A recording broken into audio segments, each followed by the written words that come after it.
All right, now let's continue our conversation with the MD of Africa for the Rockefeller Foundation, who is in our studio, Mr. Mamadou Bittier. It's good to have you again. Thank you very much for staying on.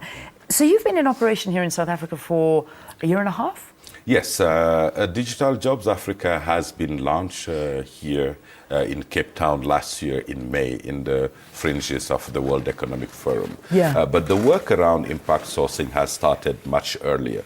The first global conference on impact sourcing was organized here in Johannesburg back in 2011. At the time, it was just an idea that we were trying to push to put in place with different partners, whether these are impact sourcing service providers or buyers, meaning corporates, and also with training institutions. So a year and a half after, this community of stakeholders, actors, have grown significantly. Yeah. And the impact likewise. For example, I can talk about our partnership with the incubator Harambee, which identifies young people, trains them, and places them into jobs. Last year, when we started this collaboration, our first objective was to train and place 2,000 youth into jobs. Yes. Within 1 year. Actually, Harambee has surpassed that objective by placing over 2,500 young people in jobs, and has also not only that, but also has screened over 10,000 youth actually that are also will be also trained and placed progressively into jobs. Okay, so if any company wants to get involved in this, what do they do? And a student. Talk to me about the involvement. Well, actually, let me just say one thing that is really important. Because I said earlier that really impact sourcing is about a double bottom line. Yeah. It's two objectives. The social, which we have talked about extensively, but it is also the business value.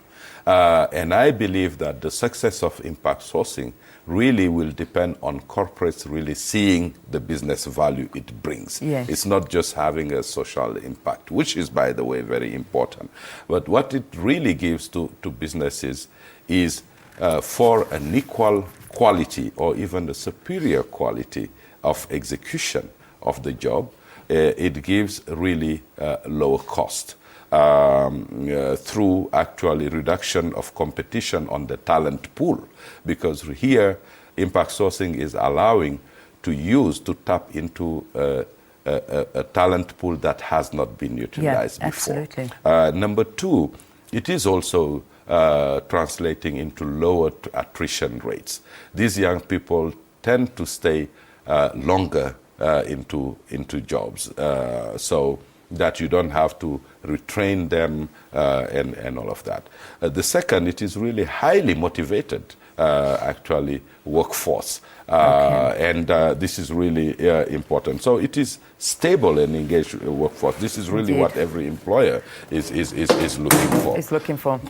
So and I'm looking for a mic that stays on me. Practically what the role of Rockefeller Foundation here is actually really developing tools and metrics that would help corporates that really would like to adopt impact sourcing as a standard way of actually sourcing talents for their work. Okay. So just give me some details, just quickly, if viewers want to find out, if they want to get involved, tell me the details. Now, young people, they can contact the Harambee incubator here. They can contact also institutions like the Maharishi Institutes in the CBD. Right now, we are opening together with SIDA a second Impact Sourcing Academy in Durban as well, which will do the same. So these training institutions also post actually adverts for the young people. So also look out really for those adverts, but also talk to your neighbors who have had this experience. So just reach out directly to ISA or to Harambee. Or, Excellent. yes. Thank you very much for joining us. You're And very keep welcome. up the great work. The Rockefeller Foundation operating here in South Africa, and the MD joining us on the program, Mamadou Bitye, talking to us about some opportunities for the youth here and business in South Africa. Well, let's look at this now. On Sunday,